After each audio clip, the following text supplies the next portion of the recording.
Hi అండి. Welcome to cooking with కుమారి. ఈరోజైతే మన వీడియోలో పల్లి కారం ఎలా చేసుకోవాలో చూద్దాము. టేస్ట్ అయితే చాలా బాగుంటుందండి. టిఫిన్స్లోకైనా రైస్లోకైనా చాలా బాగుంటుంది. అన్నీ కూడా కొలతల ప్రకారం చూపిస్తాను. ఇలా కనుక చేసుకున్నారంటే టేస్ట్ బాగుంటుంది. మీరు ఎలా చేస్తారో కామెంట్ చేయండి. ఇలా కనుక చేసి పెట్టుకున్నారంటే మార్నింగ్ కూడా ఏమీ అడావుడి లేకుండా, చట్నీ లేకుండా ఈ కారపొడితోనే మొత్తం తినేస్తారు. ఇప్పుడైతే ఇంకెలా చేసుకోవాలో చూద్దాము. ముందుగా 100 గ్రామ్స్ వరకు పల్లీలు తీసుకోవాలి.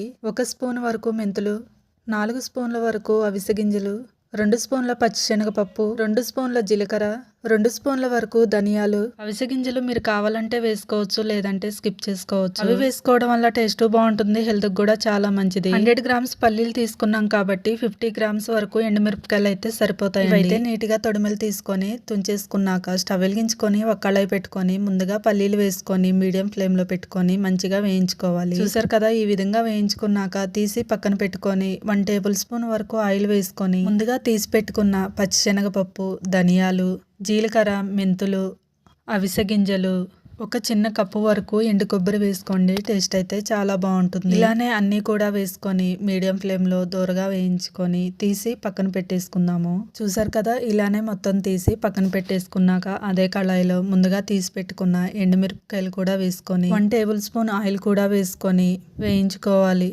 మన వీడియోస్ చూస్తున్న ప్రతి ఒక్కళ్ళు అయితే లైక్ చేసి షేర్ చేయండి. లైక్ చేసి షేర్ చేయడం వల్ల మన ఛానల్ అయితే ఇంకా ముందుకు వెళ్తుంది. ఇలా వేయించుకున్నాక ఒక గుప్పెడు వరకు కరివేపాకు కూడా వేసుకొని స్టవ్ ఆఫ్ చేసుకొని చల్లగా అయ్యేంత వరకు పక్కన పెట్టేసుకున్నాక ఒక మిక్సీ గిన్నె తీసుకొని వేయించి పెట్టుకున్నవన్నీ కూడా మిక్సీ గిన్నెలో వేసుకొని రుచికి సరిపడా ఉప్పు, ఒక 10-15 వరకు వెల్లుల్లిపాయలు పట్టు తీసుకోకుండా వేసుకోవాలి. వేసుకున్నాక మూత పెట్టుకొని మరీ మెత్తగా కాకుండా ఈ విధంగా బరగ్గా పట్టుకోవాలి. చూసారు కదా, ఇలా పట్టుకోవాలి. పట్టుకున్నాక ఒక ప్లేట్లోకి వేసుకున్నాక చేత్తోనే మొత్తం ఒకసారి కలిపేసుకున్నాక సీసాలో స్టోర్ చేసుకోవటమే. చూసారు కదా, పల్లి కారం అయితే రెడీ అయిపోయింది. టేస్ట్ అయితే చాలా బాగుంటుందండి. మీరు కూడా ట్రై చేసి ఎలా వచ్చిందో కామెంట్ చేయండి. మీకేమన్నా రెసిపీస్ కావాలంటే కామెంట్ చేయండి. అలానే మరెన్నో టేస్టీ అండ్ హెల్దీ ఫుడ్స్ కోసం మన ఛానల్ ని సబ్స్క్రైబ్ చేసుకొని ఫాలో అవ్వండి. వీడియో నచ్చితే మీ ఫ్రెండ్స్ అండ్ ఫ్యామిలీ మెంబర్స్ కి షేర్ చేయండి. బాయ్.